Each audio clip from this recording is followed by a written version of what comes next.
Pete Williams, NBC News, Washington. Well, to debate this issue here, we're joined now in our studios at MSNBC by former New Jersey prosecutor Robert Gluck. Bob, thanks for joining us. And Ronnie Padron, he's from the security firm Senate Investigations, who also happens a surveillance equipment store. Ron, thanks for being here. We're looking at your equipment right now. Tell us why it works. Tell us how you defend it. Well, basically, a lot of retailers, business owners, are on the defense of lowering their costs by lowering their theft rate. Instruments like these capture a lot of the employees, as well as the public, general public, coming in and stealing from their stores. It's doing the job that a security officer or a policeman would do if he were there. Correct. Well, in a sense, remote monitoring is something that my company is pushing now. The fact that a security guard is at a location and he may be armed doesn't react to a situation. A security guard 300 miles away in a location watching the camera on a TV screen can alert the police officer much quicker than the security guard that is dealing with the situation at that particular time can do. Now, obviously there are going to be some questions, Bob, that come into play here. And some of the questions is the invasion of privacy issue. I imagine you have some concerns there.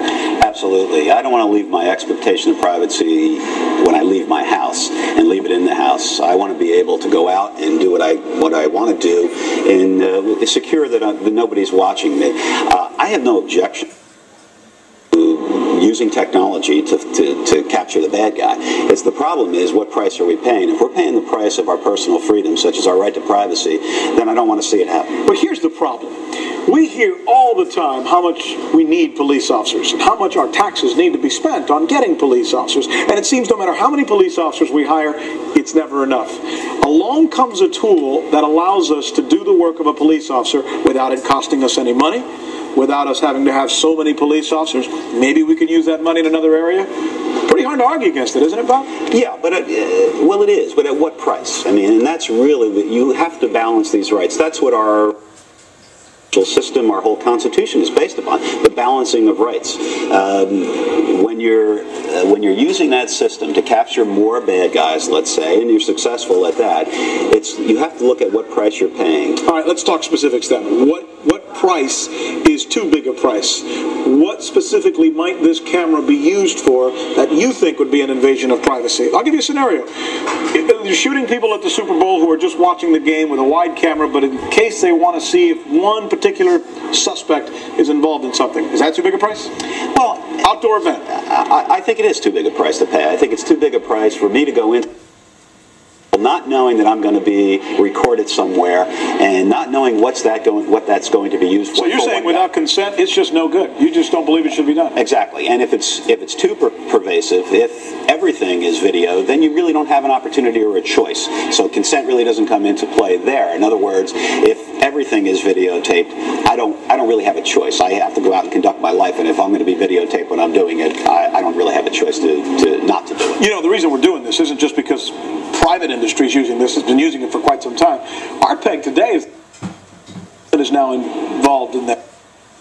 We'll be using it from a military standpoint and from, I suppose, other standpoints. Are there any safeguards that can guarantee us that it won't be abused, as Bob mentioned, that we won't lose too much of our privacy? Okay, what is happening here? Companies like myself that are based on a retail end of it and consumer use of it make cameras to videotape certain situations. This type of system that you're talking about is a comparison system. Okay, much like fingerprints, you as a normal citizen, myself as a normal citizen, have not had their fingerprints taken because you haven't been involved in any type of criminal activity. You are not in the data bank.